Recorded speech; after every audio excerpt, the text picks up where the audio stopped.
Shalom, puji Tuhan. Kembali kita akan masuk dalam renungan pada pagi hari ini. Mari kita sebelumnya tundukkan kepala, kita mau berdoa. Terima kasih Tuhan untuk hari ini.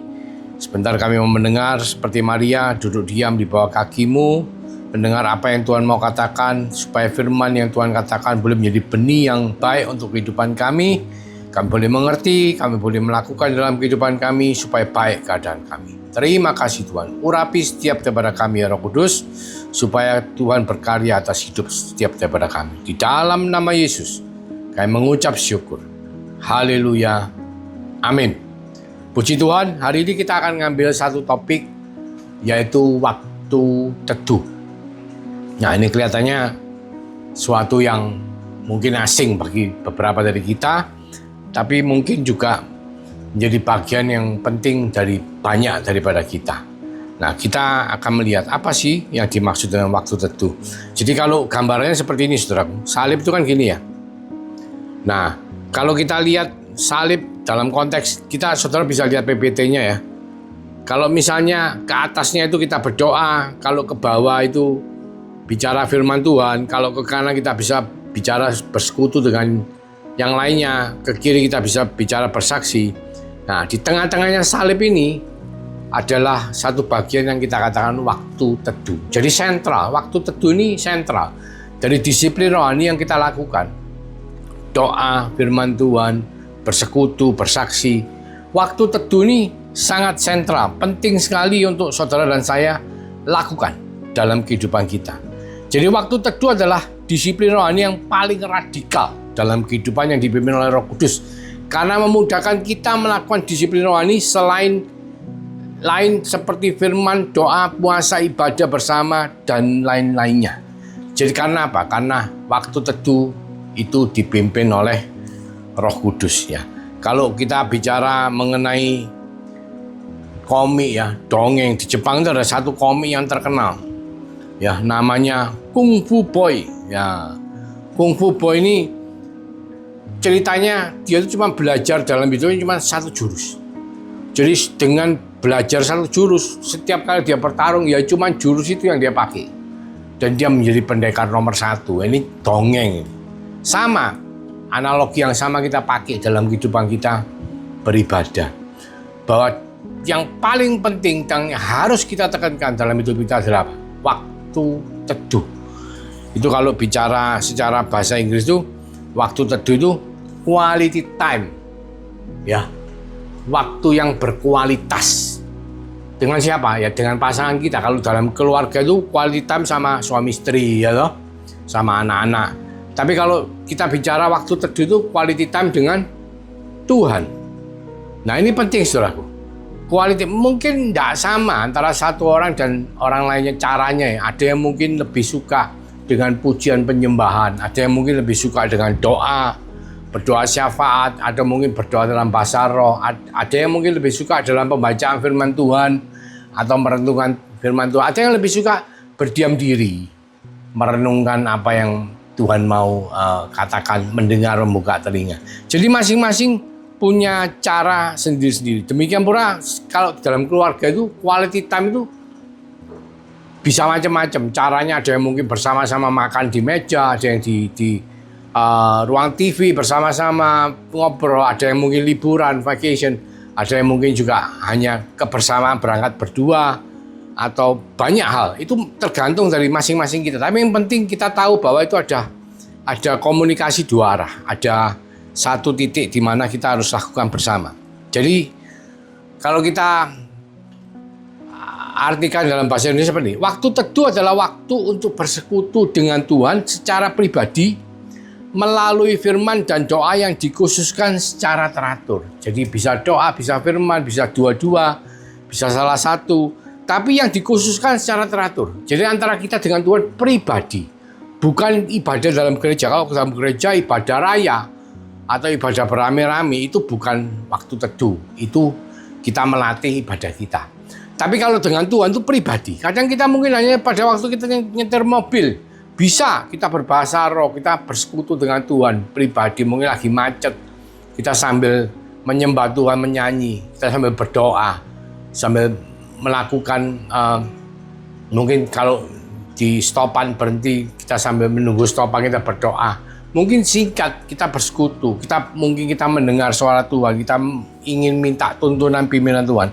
Intinya apa? Waktu teduh adalah waktu untuk bersekutu dengan Tuhan secara pribadi melalui firman dan doa yang dikhususkan secara teratur.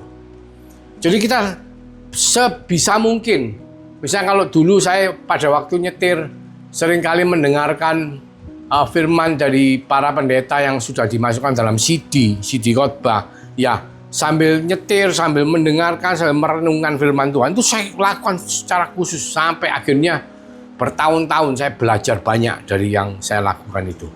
Belajar untuk mengerti kehendak Tuhan yang secara spesifik melalui firman yang diberitakan. Itu juga bisa dikatakan sebagai bagian dari waktu teduh. Tapi mungkin orang lain ngomong, oh enggak Pak, kalau saya waktu teduh saya harus diem, tenang, duduk berdua. Ya bisa, itu juga bagian dari cara yang dilakukan. Yang penting secara pribadi antara kita dengan Tuhan. Ya, secara pribadi bersekutu dengan Tuhan melalui firman dan doa yang dikhususkan secara teratur. Jadi kita bukan cuma sekali dua kali, tapi kita lakukan berkali-kali. Karena quality time pun bukan sehari sekali. Kalau bisa berkali-kali, setiap kali ya kita berusaha melakukan quality time ya. Itu adalah waktu teduh. Kenapa? Kenapa kok harus kita bersekutu dengan Tuhan ya? Karena kita kalau sebagai anak Tuhan, kita adalah bait Allah. Bait Allah itu berarti apa? Roh Allah ada di dalam kita. Kita dimeteraikan roh Allah yang membuat kita ini harus punya persekutuan dengan roh Allah yang ada dalam kita. Tanpa kita ada persekutuan dengan roh Allah yang dalam kita itu tidak bisa istilahnya mendengar pimpinannya. Kita tidak bisa tahu Allah itu kepingin gimana. Kalau kita tidak peka terhadap, tidak mau bersekutu terhadap pimpinan daripada Roh Kudus. Itu yang pertama ya. Kedua, kita itu seperti pokok ranting yang dicocokkan yang melekat pada pokok anggur. Jadi kita harus melekat ya. Yang namanya orang melekat ya harus melalui persekutuan. Karena kalau kita ranting tidak melekat sama pokok anggur kita tahu apa? Tuhan Yesus ya. Kita tidak melekat sama Tuhan Yesus, kita tidak bisa berbuah. Bahkan ranting ini akan menjadi kering dan mati dan dibuang ya. Dipakai sebagai kayu bakar. Tapi kalau kita melekat sama pokok anggur, sama Tuhan Yesus, kita dengan melalui persekutuan waktu teduh kita, maka hidup kita akan dibuat berbuah ya. Kedua, ketiga, gambarannya adalah kita itu seperti bapak dan anak ya. Ya namanya anak kalau terpisah dari bapaknya ya otomatis seperti anak yang hilang. Akhirnya apa? Keluar dari rumah bapak, hilang dari yang simpel gini. Kalau saya memberikan ilustrasi yang paling gampang, ketika kita masih kecil terus kita sama orang tua kita jalan masuk ke mall. Kalau orang tua kita enggak gandeng kita erat-erat, saya enggak gandeng anak saya erat-erat. Anak saya itu bisa lari. Wow, masuk di mall seneng gitu lari. Itu kalau enggak dijaga hilang. Lari namanya anak kecil. Jadi harus selalu melekat, bersekutu. Itu adalah gambaran dari pentingnya waktu teduh. Memang kita telah oleh kasih karunia Tuhan, oleh iman kita kepada Yesus Kristus sebagai Tuhan dan Juru Selamat dan kasih karunia Tuhan, perbuatan Tuhan, kita telah diselamatkan, dipindahkan dari kerajaan maut dalam kerajaan anaknya yang terang. Kalau mati dengan iman, kita akan mati masuk surga, hidup bersama-sama dengan Tuhan di kekekalan. Tetapi kalau kita tidak melekat sama Tuhan selama kita di bumi, kita bisa tersesat seperti anak yang hilang. Dan poinnya adalah waktu teduh ini membuat kita bisa melekat kepada Tuhan. Seperti Bapa yang selalu menolong anaknya, demikian pula ketika kita selalu melekat kepada Bapa kita. Ya, itu penting sekali. Jadi waktu teduh itu bagian dari kekristenan kita yang paling sentral, paling center. Karena tidak bisa kita abaikan. Begitu sekali kita abaikan, bisa membuat banyak perkara yang tidak baik dalam kehidupan kita. Ya. Sama seperti gini, kalau kita tuh dikatakan bahwa kita tuh berpacaran sama orang, kita ingin mempunyai pengalaman langsung enggak? Atau kita bisa wakilkan sama orang lain. Ayo, kamu yang apel ke pacar saya nanti saya sementara sibuk. Kan tidak seperti itu. Tapi kita harus hadir sendiri. Pacaran ya kita alami sendiri. Masa-masa berpacaran dengan pacar kita. Atau mungkin makan makanan yang enak. Mau tidak saudara mewakilkan makan makanan enak kepada orang lain? Tentunya tidak. Saudara ingin menikmati sendiri. Menikmati kecaplah ya kebaikan Tuhan sendiri. Bukan diwakilkan kepada orang lain. Demikian pula mungkin saudara liburan, jalan-jalan ke luar negeri, wis tak wakilkan teman saya aja dah, tak wakilkan saudara saya sibuk. Kan tidak seperti itu. Kita sendiri ingin ikut menjalani travel itu, ikut menjalani vacation itu, menikmati liburan yang menyenangkan. Demikian pula dengan waktu teduh adalah persekutuan dengan Tuhan yang kita ingin mengikuti sendiri, mengalami sendiri. Bukan kita wakilkan kepada Pak Pendeta, bukan kita wakilkan kepada Ibu Pendoa Syafaat, bukan kita wakilkan kepada Pak Gembala, enggak. Tapi kita sendiri harus menikmati itu, merasakan itu. Seperti firman Tuhan katakan di Mazmur 34 ayat 9, kecaplah dan lihatlah betapa baiknya Tuhan itu. Itu kita alami sendiri, saudara. Melalui apa? Melalui waktu teduh. Karena hanya di dalam hadirat Tuhan kita bisa merasakan ketenangan. Dan di dalam hadirat Tuhan ada yang dinamakan damai sejahtera. Ya, ibadah bersama itu tidak bisa dijadikan alasan untuk mengabaikan ibadah pribadi kita. Ya mungkin kita lupa, saya sudah ke gereja seminggu 3 kali, 4 kali. Loh enggak, itu kan bersama-sama melatih ibadah. Itu kan bagian dari, kalau kita ngomong disiplin rohani, mungkin bersekutu atau bersaksi, ya toh, atau firman atau berdoa. Tapi bagian yang waktu teduh itu pribadi, saudara dengan Tuhan. Langsung, tanpa melalui perantara, ya. Kalau melalui calo perantara itu bukan waktu teduh, saudara. Jadi saudara harus ingat bahwa tidak ada satupun yang bisa menggantikan waktu teduh sebagai alat yang penting dalam disiplin rohani. Karena itu merupakan bagian yang paling penting, seperti Filipi 4 ayat 6-7 katakan, janganlah hendaknya kamu khawatir tentang apapun juga, tetapi nyatakanlah dalam segala hal keinginanmu kepada Allah dalam doa dan permohonan dengan ucapan syukur. Damai sejahtera Allah yang melampaui segala akal akan memelihara hati dan pikiranmu dalam Kristus Yesus. Tentunya kalau kita mewakilkan doa ini kepada Pak Gembala, yang mengalami damai sejahtera siapa? Ya Pak Gembalanya, karena dia yang berdoa, bukan kita yang berdoa. Nah, kita sendiri yang harus berdoa dalam persekutuan kita dalam waktu teduh dengan Tuhan, supaya kita sendiri yang bisa mengalami damai sejahtera Allah yang melampaui segala akal dan yang memelihara hati dan pikiran kita di dalam Kristus Yesus.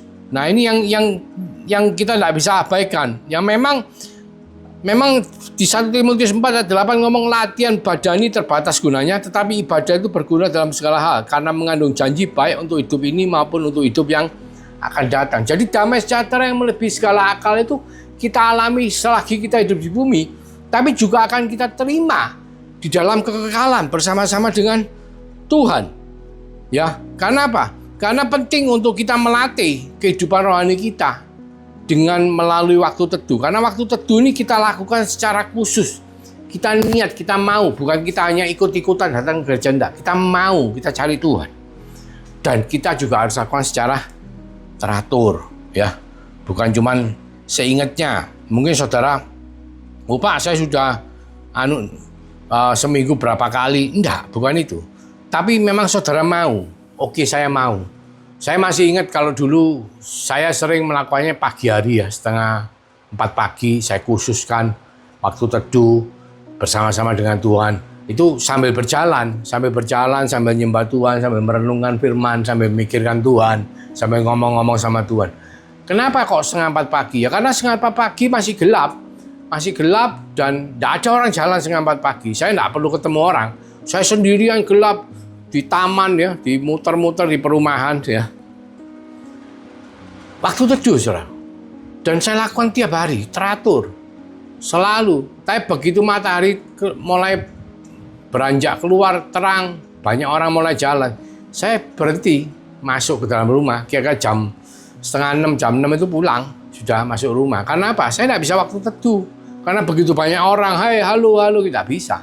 Nah, di mobil saya bisa mendengarkan firman di mobil sambil merenungkan, sambil nyanyi, sambil berdoa dalam bahasa roh. Saya bisa sendirian. Saya bisa melakukan. Nah, itu namanya waktu teduh, bersekutu secara pribadi dengan Tuhan. Secara khusus kita lakukan intentional ya, kita memang mau. Tempatnya juga kalau bisa teratur dan kita minatkan. Jadi kita nyempetkan, kita bukan sesempatnya enggak. Memang kita sudah pastikan akan kita lakukan. Karena waktu teduh ini akan sangat berpengaruh ya di dalam pertumbuhan rohani saudara dan saya. Saudara tidak sadar ketika saudara ibaratnya itu seperti apa? Waktu teduh seperti kalau handphone tuh ditancapkan di colokannya charger atau colokan listrik, ngecas baterainya saudara. Saudara mengalami letih lesu beban berat, Tuhan katakan datanglah kepadaku kenakan kuku. Itu maksudnya apa? Saudara datang kepada Tuhan dalam waktu teduh, saudara melekat sama Tuhan. Kenakan kuk Tuhan, melekat sama Tuhan. Pikul kuknya Tuhan. Maka saudara mendapatkan kelegaan. Saudara mendapatkan pemulihan. Ya dikatakan, marilah kepadaku semua yang letih lesu dan beban berat, aku memberikan kelegaan kepadamu. Pikul kuk yang kupasang dan belajarlah padaku, karena aku lemah lembut dan rendah hati, dan jiwamu akan mendapatkan ketenangan. Ketika masuk dalam hadirat Tuhan, dalam permohonan dengan ucapan syukur, maka segala damai sejahtera yang melebihi akal budi apapun itu memenuhi kehidupan saudara dan saya. Ya, pertumbuhan terjadi, pemulihan terjadi. Ketika apa? Ketika saudara masuk ke dalam saat teduh kepada Tuhan. Dan yang terakhir, saudara akan mendapatkan penerangan. Seperti di Mazmur 119 ayat 105 mengatakan, firman-Mu itu pelita bagi kakiku dan terang bagi jalanku. Saudara yang mungkin belum menemukan jalan buntu, pintunya belum terbuka. Ketika saudara masuk dalam waktu teduh, Tuhan akan berbicara kepada saudara. Tuhan akan memberikan pencerahan, tuntunan, pimpinan. Roh Kudus akan selalu menolong, menghibur saudara. Untuk saudara bisa mendapatkan breakthrough. Saudara bisa mendapatkan penerangan dalam kehidupan saudara. Jadi saudaraku, waktu teduh adalah waktu yang tidak bisa kita hindari. Jadi disiplin rohani yang sangat penting, sentral, yang harus kita lakukan. Entah itu melalui doa, entah melalui firman, entah melalui bersekutu, entah melalui bersaksi. Ya, doa firman itu adalah bagian dari yang kita lakukan, pujian penyembahan juga. Yang penting intinya apa? Persekutuan dengan Tuhan secara pribadi, one to one. Ya, secara khusus yang kita lakukan secara khusus dan teratur, baik secara waktu, kalau bisa juga secara tempat. Karena setiap daripada kita akan punya kebiasaan yang berbeda-beda. Jadi waktu, tempat, ya, semua kita tentukan. Dan itu adalah merupakan sarana untuk saudara dan saya bisa memiliki quality time dengan Tuhan kita Yesus Kristus melalui urapan kuasa meterai Roh Kudus. Mari kita berdoa. Terima kasih Tuhan Yesus untuk memberikan satu gambaran kepada kita semua bahwa waktu teduh atau quality time bersama dengan Tuhan adalah sangat sentral dan penting dalam disiplin rohani yang harus kita lakukan. Di mana kita melakukan persekutuan pribadi dengan Tuhan secara khusus dan teratur, baik waktu dan tempatnya, supaya kita mengalami pertumbuhan, supaya kita mengalami pemulihan, supaya kita mengalami penerangan dalam kehidupan kita.